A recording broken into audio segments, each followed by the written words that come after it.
over here looking at Jen. You ready, Howard? Yes. Yep. In a bit closer, Howard. Yes. And you ready? Yes, I'm ready. Welcome back to the Law of Success Mastermind course. I'm Dr. Howard McCormick, and I've had the privilege of interviewing today Jennie Armato, international web-based publishing guru. Welcome back, Jen. One of the things we've asked the members of our Law of Success course to do is to understand what it is they have to bring to the table. Could you elaborate a little bit about what do you think this is about? It's very important because a lot of people think that a mastermind is something that they show up to and they may or may not have a breakthrough or a growth or an experience or an aha moment or a light bulb experience, whatever you want to call it. And what happens is people might enjoy something and they go away from it and say that was really good or I learned something. But by actually recognising what it is that you bring to the table, you go into that mastermind with a statement about some of the things that you can offer as a person already. So even though you may just be in the transformational stages of moving from laws of habits that aren't where you want, that aren't getting you where you want to go in life, you still may consider yourself not successful, and a lot of people do that. The fact you're in this journey and you're in the mastermind, I absolutely guarantee you are. But what the making a statement or sharing something about yourself does is it empowers you to other people. Now, for me personally, Howard, this was a difficult thing to do because my thinking about myself was really, really poor. And I was at a loss as to what I might have to say or do that was meaningful to other people. And it's only really in recent times that I've gotten over that. Wow. Yeah. And so it's programming that needs to be undone, and you never stop growing. But the best thing you can do, and one of the things I did at the point of, for me, that I started to turn my life around, was I actually invoiced the universe for all the good things I'd done in the past couple of years. And I had to write a letter of explanation because I was worried the universe may not understand my invoice. And so I thought if I wrote a letter of explanation with the invoice, it would help to explain why I was claiming the money I was claiming for all the good things I'd done. And what was wonderful about that was I stopped beating myself up and saying, and this habit of saying, no wonder you're where you are, no wonder, and of course it's not going to work out, and of course your life's not where it is, to suddenly saying and recognising in myself all the good things that I had to contribute and that I'd actually already contributed to other people. And so by you going through the same process at the beginning of the mastermind will empower you within yourself, and you'll start to see yourself in new light.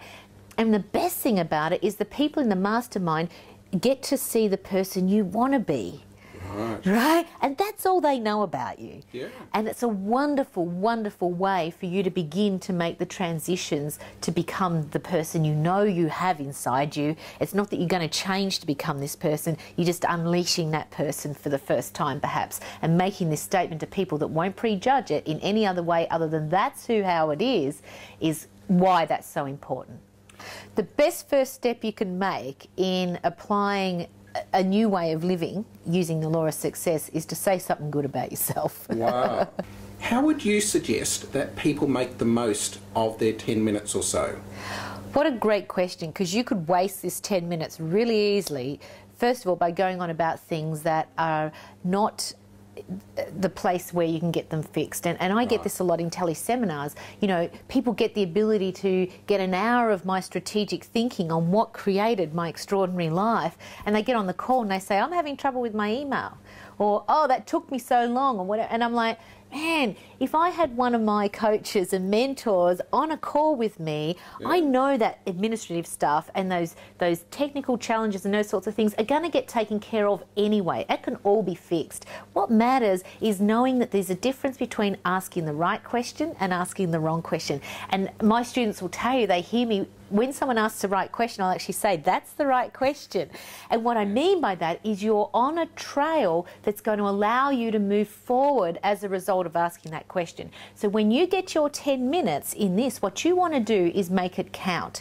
And so if you're going to ask questions of the group related to something that may be a blockage or something you're wanting to move forward to, make sure it's asked in a way that people can actually help you. This is not a how to get the vote of sympathy, how to win people's adoration. It's not about that. We love you anyway. okay? And we only know you as the person that you present in your what I bring to this table. So if you approach this in a way of what could I learn today that will move me forward in my future, not just fix a something that can be fixed by my team or in another forum, or is worse still, counterproductive to success. There's nothing worse than getting into these environments and hearing people complain. Yes. And their complaints may be, valid in their mind, but it's not going to bring you forward in your life. Yes. So the right way to approach your 10 minutes is, what could I do with this 10 minutes that could make a big difference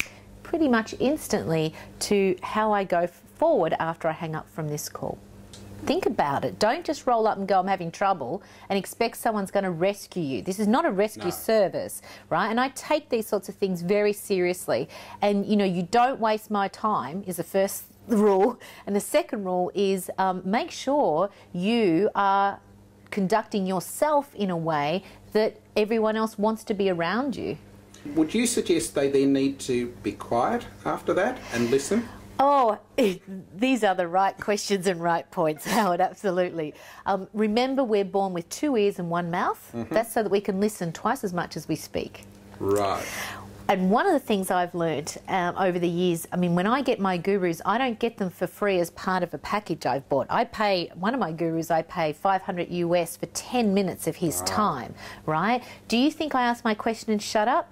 Absolutely. I don't try and justify anything to him. I just say, here's what I'd like to get sorted today, blah, blah, blah, and I shut up until he's finished. All right. Take Jen's advice. Think about what you have to offer. Work out what you bring to the table. Work out your good questions.